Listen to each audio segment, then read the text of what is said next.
నీలిమ అయితే ఉమ్మడి పాలమూరు జిల్లా స్థానిక సంస్థల ఎమ్మెల్సీ ఎన్నిక జరగనున్న నేపథ్యంలో అంటే కాస్త ఉత్కంఠ మధ్య ఈ ఉప ఎన్నిక జరగబోతోంది. సో హోరాహోరీగా జరుగుతున్న నేపథ్యంలో పకడ్బందీగా ఏర్పాట్లు అయితే చేశారు. ప్రధానంగా చూసుకుంటే గనక బీజేపీ అలాగే బీఆర్ఎస్ మధ్య ఈ పోటీ ఉన్నట్టుగా తెలుస్తోంది. బీఆర్ఎస్ అండ్ కాంగ్రెస్ మధ్య పోటీ ఎక్కువగా కనిపిస్తోంది. ఉమ్మడి పాలమూరు జిల్లా స్థానిక సంస్థల ఎమ్మెల్సీ ఉప ఎన్నిక పోలింగ్ ఇవాళ జరగనుంది. ఇప్పటికే క్యాంపులకు తరలి వెళ్లిన స్థానిక సంస్థల ప్రజాప్రతినిధులు ఇవాళ నేరుగా పోలింగ్ కేంద్రాలకు చేరుకుని వారు ఓటు హక్కును వినియోగించుకోనున్నారు. మొత్తం 1439 మంది ఓటర్లు ఉండగా 10 పోలింగ్ కేంద్రాలు ఏర్పాటు చేశారు. ఉదయం 8 గంటల నుంచి సాయంత్రం 4 గంటల వరకు పోలింగ్ జరగనుంది.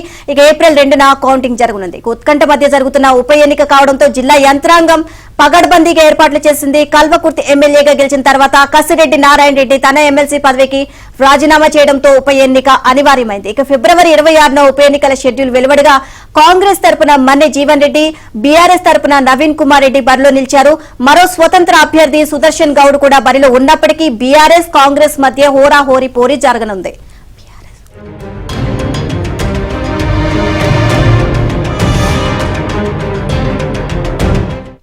ఇక మొన్నటి అసెంబ్లీ ఎన్నికల్లో గెలుపుతో జోష్ మీదున్న కాంగ్రెస్ పార్టీ ఎమ్మెల్సీని దక్కించుకోవడం ద్వారా వచ్చే పార్లమెంట్ ఎన్నికల్లో మెజారిటీ స్థానాలు కైవసం చేసుకోవాలని భావిస్తోంది.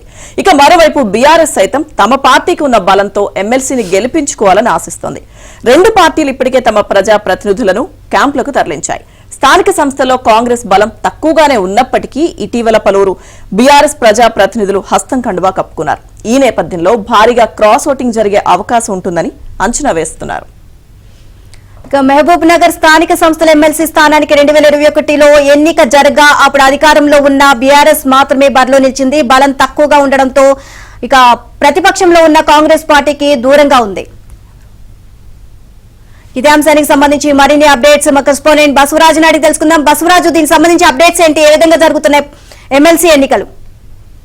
నీలిమ, ఈ ఉదయం 8 గంటలకు పోలింగ్ ప్రక్రియ ప్రారంభం కానుంది. అయితే బీఆర్ఎస్ కాంగ్రెస్ రెండు పార్టీలు కూడా ఈ ఎన్నికను చాలా ప్రతిష్టాత్మకంగా తీసుకున్నాయి. సీఎం రేవంత్ రెడ్డి సొంత జిల్లా అయిన మహబూబ్నగర్ లో ఖచ్చితంగా గెలవాలన్న ఆకాంక్షతోనే బరిలోకి ఎమ్మెల్సీగా మన్నె జీవన్ రెడ్డి పెద్ద పాశమైకవేత్తను బరిలో దించారు. అదేవిధంగా బీఆర్ఎస్ పార్టీ కూడా నవీన్ రెడ్డి బరిలో దించారు. ఇద్దరు కూడా అంటే తమ చెందిన ప్రజాప్రతినిధులను ఇప్పటికే క్యాంపుకు తరలించారు. క్యాంపును నేరుగా పోలింగ్ స్టేషన్లకే వచ్చే విధంగా అన్ని ఏర్పాట్లు ఆయా పార్టీలు రెండు చేసుకున్నాయి. అయితే 8 గంటల నుంచి సాయంత్రం 4 గంటల వరకు జరిగే పోలింగ్ లో మొత్తం 1420 మంది ఎంపీటీసీ, జెడ్పీటీసీ సభ్యులు, కౌన్సిలర్లు పాల్గొంటుండగా అదేవిధంగా 19 మంది ఎక్స్ అఫీషియల్ సభ్యులు అంటే 14 మంది ఎమ్మెల్యేలు, 2 ఎంపీలు, 3 ఎంపీలు కూడా తమ ఓటు హక్కును వినియోగించుకోనున్నారు. ఇందుకోసం మొత్తం మహబూబ్నగర్ జిల్లాలో 10 పోలింగ్ స్టేషన్లు ఏర్పాటు చేశారు. అందులో మహబూబ్నగర్ లో అత్యధికంగా 245 మంది ఓటర్లు తమ ఓటు హక్కును వినియోగించుకోనుండగా కొల్లాపూర్ లో కేవలం 65 మంది మాత్రమే ఓటు హక్కును వినియోగించుకున్నారు. మొత్తానికి